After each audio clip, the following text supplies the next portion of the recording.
Henry Fielding wrote Joseph Andrews during a period called the Enlightenment, a wide-ranging scientific and philosophical movement that revolutionized life in Europe. In addition to technological breakthroughs, there were also new ideas about government that stressed reason, individual liberty, and religious tolerance, all ideas that appear in Joseph Andrews. Fielding was himself a magistrate who was involved with England's transition to a more standardized legal code, and the questions of justice that he faced in his non-writing work also come up in his novel. Key facts about the novel Joseph Andrews. Full title: The History of the Adventures of Joseph Andrews and of his friend Mr. Abraham Adams. When written, 1741 to 1742. Where written, London, England. When published, 1742. Literary period, Enlightenment era genre, parody, satire, picaresque setting, London and a parish in rural England. Climax, Joseph marries Fanny, antagonist, Lady Booby. Point of view, first person. Plot summary. The narrator of the story introduces Joseph Andrews, who is the brother of a famously virtuous woman named Pamela.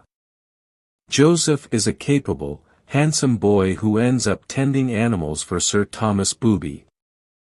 There, he attracts the attention of Lady Booby, who makes Joseph her footman.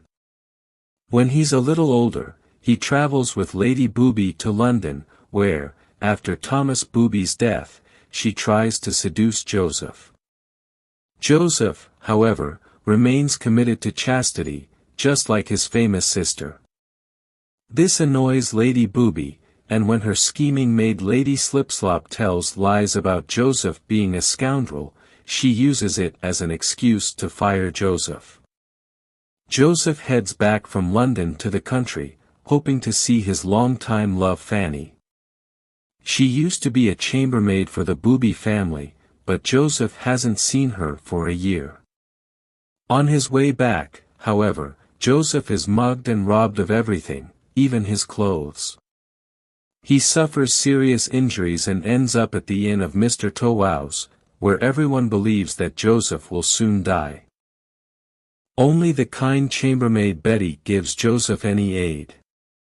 Joseph does eventually recover, however, and at the inn he happens to run into his old friend Abraham Adams, a bookish parson who always carries around a copy of the works of Aeschylus. Abraham Adams hopes to sell some books of his sermons in London, but as he checks his bag, he realizes that his wife, Mrs. Adams, replaced several of his books in his bag with shirts. He decides to go back to fetch his sermons, which means that he and Joseph will be traveling in the same direction.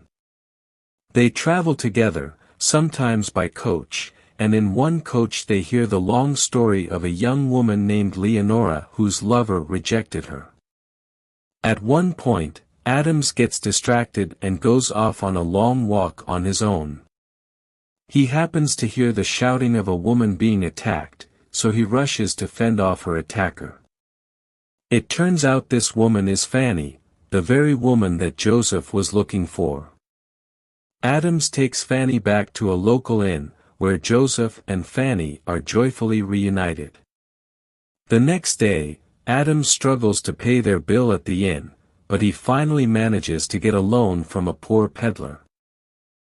After leaving the inn, Adams, Joseph, and Fanny are in a field one night when they hear voices that they believe are murderous ghosts, which actually turn out to be people trying to steal sheep.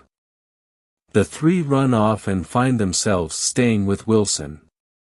Wilson is a gentleman who tells a long story about how he used to be a rake who wrote plays, womanized around London, and got thrown in jail for debts. Eventually, however, he married a woman named Harriet and has been happy ever since, except for the fact that he has a son with a strawberry mark on his chest who was stolen from him at a young age. After more traveling, Joseph, Adams, and Fanny finally make it back to their home parish. Lady Booby has also returned from London, having passed them along the way. Joseph is eager to finally marry Fanny, but Lady Booby still pines for Joseph, and so she concocts a plan to prevent them from marrying. She goes to Justice Frolic and arranges for Joseph and Fanny to be sent to prison over stealing a twig, but her nephew, Squire Booby, knows the justice and prevents this. This is because his new wife, Pamela, is Joseph's sister, so Joseph is part of his family. Lady Booby tries a new approach, asking Squire Booby and Pamela to convince Joseph that Fanny isn't of a high enough social class for him, but Joseph isn't convinced. Around the same time, the evil Beau de Dapper tries to rape Fanny, increasing Joseph's eagerness to get married as soon as possible so he can protect Fanny. The poor peddler from Joseph, Fanny, and Adams's journey home makes a surprising reappearance when he saves Adams's son Dick from drowning. He has even more shocking news to share with everyone. He knows that Fanny's real parents are Gaffer and Gammar Andrews, meaning that she is Joseph's sister, and the wedding must be called off. The peddler's story causes confusion and temporarily stops the wedding.